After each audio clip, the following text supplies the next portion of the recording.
Hi dear friends, good morning. കുറച്ച് ദിവസങ്ങളായിട്ട് നമ്മുടെ കേരളീയർ അല്ലെങ്കിൽ മലയാളികൾ ചർച്ച ചെയ്യുന്നൊരു വിഷയമാണ് സ്കൂളുകളിൽ സൂംബ പഠിപ്പിക്കണോ വേണ്ടയോ, സൂംബ ചെയ്യിപ്പിക്കണോ വേണ്ടയോ എന്നുള്ളത്. അതായത് ലഹരി വിരുദ്ധ ഇതിൻ്റെ പ്രചാരണത്തിൻ്റെ ഭാഗമായിട്ട് സ്കൂളുകളിൽ സൂംബ നമുക്ക് പരിശീലിപ്പിക്കാം എന്നുള്ളൊരു ഇത് വന്നത്.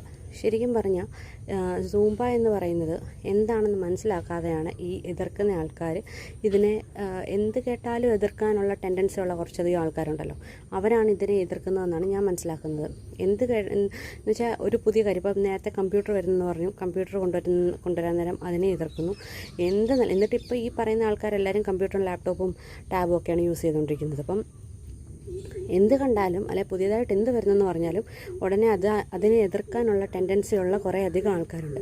അവരാണിപ്പോൾ ഇതും എതിർക്കുന്നതെന്ന് വേണം മനസ്സിലാക്കാനായിട്ട്. അതായത് മാറ്റത്തെ ഉൾക്കൊള്ളാനുള്ളൊരു, തീർച്ചയായിട്ടും കാലം എന്ന് പറയുന്നത് മാറ്റത്തിന് വേണ്ടിയുള്ളതാണ്, അല്ലെങ്കിൽ മാറ്റങ്ങളാൽ സമ്പുഷ്ടമാണ് കാലം എന്ന് പറയുന്നത്.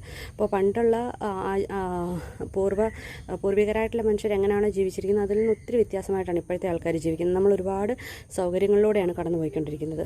അപ്പോൾ ഇങ്ങനെയൊക്കെ തന്നെ അങ്ങ് പോയാൽ മതി, പുതിയതായിട്ടൊന്നും നമുക്ക് വേണ്ട എന്നുള്ള ചിന്താഗതിക്കാരായിരുന്നു നമ്മുടെ ഈ കണ്ടുപിടുത്തങ്ങളൊക്കെ നടത്തിയിരുന്നെങ്കിൽ നമ്മളും ബുദ്ധിമുട്ടി പോയേനെ.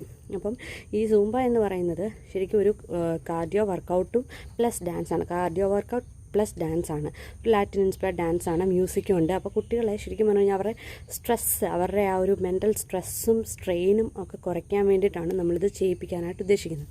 അപ്പം തീർച്ചയായിട്ടും കുട്ടികളെ സംബന്ധിച്ചിടത്തോളം കുറേ അധികം മണിക്കൂറുകൾ പഠിച്ചതിന് ശേഷം ഈ സൂംബ ചെയ്യുക എന്ന് പറയുന്നത് അവർക്ക് പഠിക്കാനുള്ള, വീണ്ടും വീട്ടിൽ ചെന്ന് അവർക്ക് പഠിക്കാനുള്ളൊരു എനർജി കൊടുക്കാൻ വേണ്ടിയിട്ടാണ് സൂംബ ചെയ്യിപ്പിക്കാം എന്ന് പറയുന്നത്. അല്ലാതെ അതിനകത്ത് അവർ സ്കൂൾ യൂണിഫോം ഇട്ട് തന്നെയാണ്, അതിന് വേണ്ടിയിട്ട് പ്രത്യേകിച്ച് ഡ്രസ്സ് ഇടാനോ ഒന്നും നമ്മൾ പറയുന്നില്ല. പ്രത്യേകിച്ച് ഡ്രസ്സ് ഇടിപ്പിച്ചൊന്നുമല്ല സൂംബ ചെയ്യിപ്പിക്കുന്നത്, ഇവരെ സ്കൂൾ യൂണിഫോമിൽ തന്നെയാണ് ചെയ്യിപ്പിക്കുന്നത്. അല്ലാതെ ഈ പറയുന്നത് പോലെ അല്പവസ്ത്രമിട്ട് ആണും പെണ്ണും കൂടെ കിടന്ന് തുള്ളുന്ന സംഭവമല്ല സൂംബ എന്ന് പറയുന്നത്. എനിക്ക് തോന്നുന്നു ഈ പറയുന്ന ആൾക്കാർ നമ്മുടെ ക്യാബറയുടെയൊക്കെ കാര്യമായിരിക്കും ഉദ്ദേശിക്കുന്നത്, അതല്ല സൂംബ എന്ന് പറയുന്നത്. അപ്പോൾ ഈ എതിർക്കുന്നവർ സൂംബ എന്താണെന്നൊന്ന് മനസ്സിലാക്കിയതിന് ശേഷം എതിർക്കുകയാണെങ്കിൽ നല്ലതായിരിക്കും എന്നാണ്. എന്നിട്ട് തീരുമാനിക്കണം എതിർക്കണോ വേണ്ടയോ.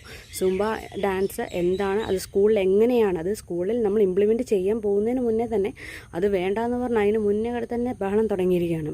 അപ്പോൾ അത് സക്സസ് ആവുമോ ഇല്ലയോ ഇതൊക്കെ ഒന്ന് അറിഞ്ഞതിന് ശേഷം കിടന്ന് ബഹളം ഉണ്ടാക്കണം എന്നാണ് എൻ്റെ ഒരു എളിയ അഭ്യർത്ഥന. Thank you.